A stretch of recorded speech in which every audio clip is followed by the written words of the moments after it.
ஒண்ணு சாதாரணமாலாம் வந்து இங்க நிக்கல. அவ்வளவு உழைப்பு இருக்கு, அவ்வளவு உழைப்பு இருக்குது. உண்மையிலேயே இந்த நேரத்தில் எங்களுடைய பொதுச் செயலாளர் அண்ணன் அவர்களுக்கு என்னுடைய நன்றியை நான் தெரிவிச்சுக்கணும்னு ஆசைப்படுறேன். ஏன்னா எங்கேயோ ஒரு இடத்துல சல்லிக்கட்டு போராட்டத்துல மைக்க பிடிச்சி அந்த போராட்டத்துல நான் பேசின ஒரு வீடியோவை மட்டும் பார்த்துட்டு முதல்ல என்ன மீடியாவில் உட்கார வச்சு பேச வச்சு தலைவர்கிட்ட கொண்டு போய் நிறுத்தி இன்றைக்கு இந்த மேடையில அமைச்சராக நான் பேசுவதற்கு வழிவகுத்து கொடுத்தவர் எங்களுடைய பொதுச் செயலாளர்.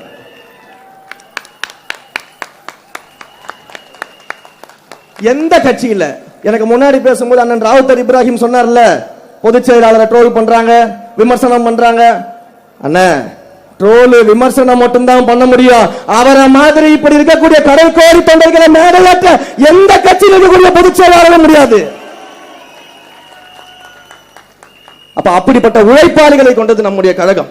இங்கே மேடையில் இருக்கக்கூடிய அத்தனை அமைச்சர்களும் எல்லாரும் பல அரசியல் கட்சிகளுடைய நுணுக்கங்களை தெரிஞ்சவர்கள், அரசியல் தெரிஞ்சவங்க, எங்களை விட அதிகமான எக்ஸ்பீரியன்ஸ் இருக்கவங்க. ஆனா ஏதாவது ஒரு விஷயம் நாங்க போய் அவங்க கிட்ட கேட்டோம்னா எந்த பாகுபாடும் பார்க்காம, எந்த தலை கனமும் இல்லாம உடனடியாக அந்த பிரச்சனைக்கு, அந்த விஷயத்துக்கு எங்களை வழிநடத்தக்கூடிய அமைச்சர்கள் இங்க இருக்கிறாங்க, சீனியர்ஸ்.